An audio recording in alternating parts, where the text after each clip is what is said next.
With the new school year having just started, I get to hear my kids tell me how useless school is. So I thought it'd be fitting to make a video and answer the question, should I quit college to start a business? If my kids ever ask me this question in the future, I'm gonna tell them to watch this video. Be sure to watch to the end because I'll give you my final verdict and you might be surprised. If you're new here, my name's Spencer Jan. For the past decade, I've been an e-commerce entrepreneur. My brother and I, we bootstrapped Solo Stove, a direct-to-consumer brand that we grew into a 9-figure business that we later sold to private equity. On this channel, I talk about entrepreneurship, e-commerce, and everything in between. If that's your thing, hit the subscribe button so you don't miss my weekly videos where I share everything I know with good people just like you.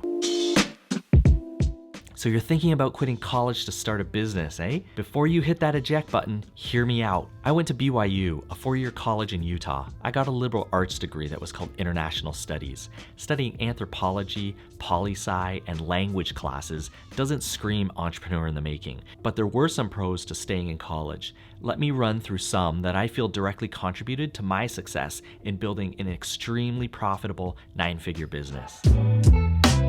I got to explore my interests. I found I enjoyed learning more about languages, cultures, and countries. So it's not that surprising that the first job I took out of college was with a company called Global Sources. It was based in Hong Kong. They sent me to China, and I ran around factories and trading companies selling advertisements. I love the international aspect of this job. It also helped me to learn about manufacturing in China, which was super helpful to help me build a business when I had to build a supply chain in China. Discover and follow your interests and passions and watch the domino effect happen. I learned my strengths and weaknesses. I realized in college that I'm pretty creative, but I also realized I'm pretty bad at math. In fact, I chose my major based on the fact that it didn't require me to take any math classes. You might tell me that I was running away from my weakness, and I would tell you, you're exactly right. I got through college by admitting what I'm bad at and focusing on what I'm good at. College helped me practice self-awareness, which served me well as I built my business. I've always been bad with numbers, so I knew to always surround myself with good people who were good with numbers, while I focused on what I was good at. Self-awareness is so important when building a business. College was also a place to build up stamina and be uncomfortable over a period of time. If it was too easy and too enjoyable, you'd probably stay in college forever. College should push you to be uncomfortable. You won't enjoy all your classes or professors, I didn't, but learning to do hard things is essential to building a business. It's like lifting weights. Sometimes the pain precedes the gain. Stamina during uncomfortable situations is needed if you want to build a business. Why not practice and test your limits in a safe setting like college?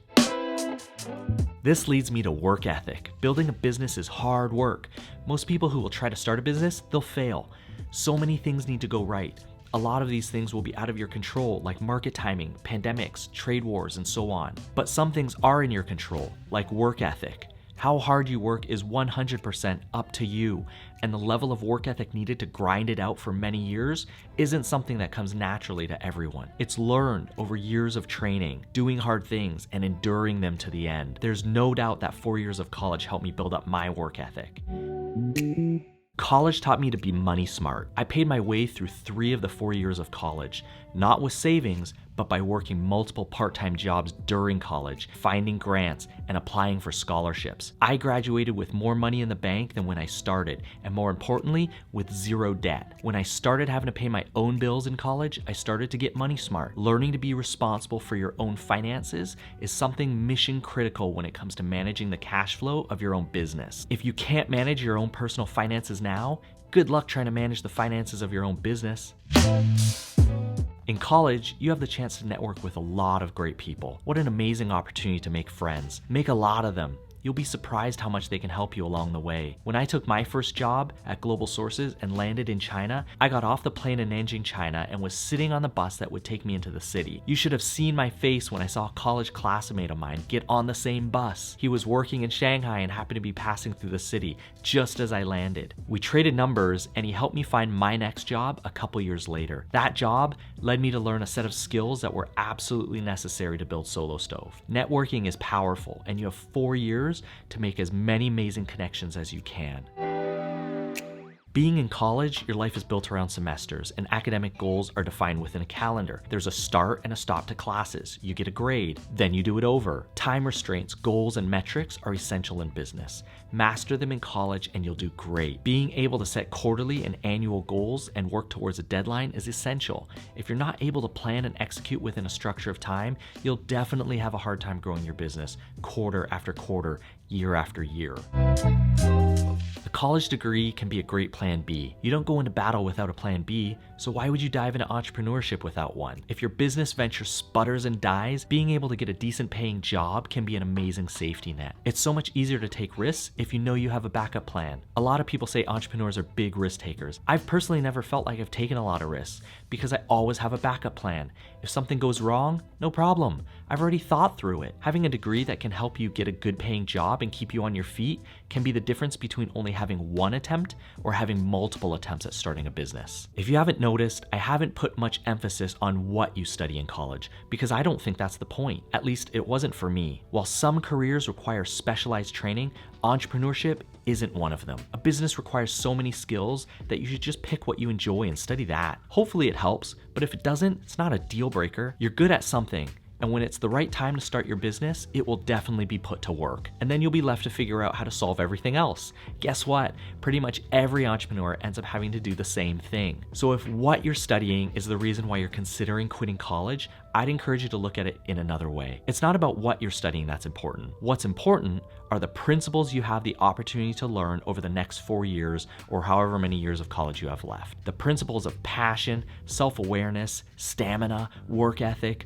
money smarts, networking, goal setting, risk management. These are what you really take with you when you leave college, not your degree. Now there's one warning I have about a college degree. Be careful of debt. If you're gonna be buried in a mountain of debt when you come out of college, I worry for you. Debt is bad. It suffocates your ability to build a company because you're already working for someone else, the bank, and a degree comes with no guarantees. I wish it did, but it doesn't. So you have to consider that.